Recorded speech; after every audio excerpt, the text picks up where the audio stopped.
March 2. அப்பா பிதாவே, பரமண்டலங்களில் இருக்கிற எங்கள் பிதாவே. லூக்கா 11:2. தங்களுக்கு ஜெபிக்க கற்றுத் தரும்படி சீடர்கள் இயேசுவை கேட்டபோது அவர்கள் குறிப்பாக யாரை நோக்கி ஜெபிக்க வேண்டுமென அவர் போதித்தார். பரமண்டலங்களில் இருக்கிற எங்கள் பிதாவே. இது சும்மா சொல்லப்பட்ட வார்த்தைகள் அல்ல, திட்டமான போதனையாகும். மத்தேயு 6ஆம் அத்தியாயத்தில் உள்ள இதற்கு ஒத்த வாக்கிய பகுதிகளில் எத்தனை முறை இயேசு உங்கள் பிதா என்னும் சொற்றொடரை கூறுகிறார் பாருங்கள்.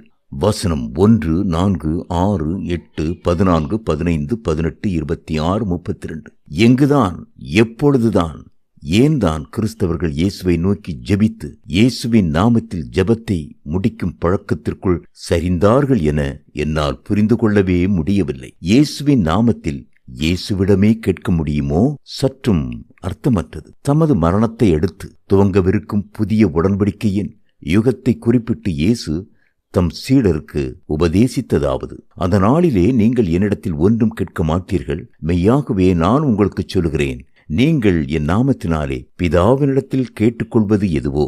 யோவான் 16:23. கிறிஸ்து இறக்கும் வரை சீடர்கள் தங்கள் தேவைகளையெல்லாம் அவரிடம் கேட்டனர். புதிய யுகத்தின் ஜெப ஒழுங்கில் ஏற்பட வேண்டிய மாற்றத்தை இந்த வசனத்தில் மெய்யாகவே என்று இயேசு வலியுறுத்துவதை கவனியுங்கள்.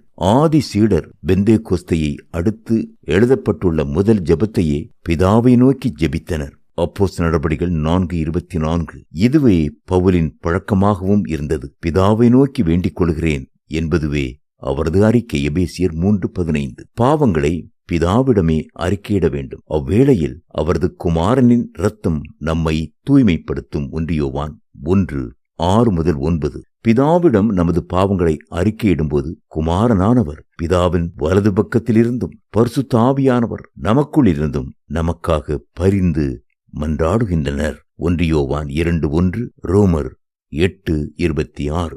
நாம் இந்த தெய்வீக ஒழுங்கை ஜெபத்தில் ஒருபோதும் மறக்காதிருப்போம்.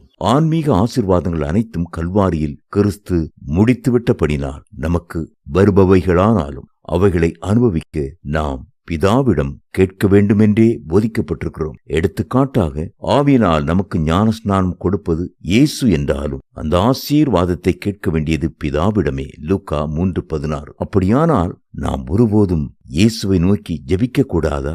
இல்லை. இயேசுவிடம் ஜெபிப்பது ஒரு விதிவிலக்காயிருக்கலாம், ஆனால் வழக்கமாயிருக்க கூடாது. பிதாவே, மாதயாபரா, இரட்சிப்பின் ஆதி காரணா, சிம்மாசனமும் தாழ்வேன், அன்பாக மன்னியுமேன். பாமாலை இ. கூப்பர்.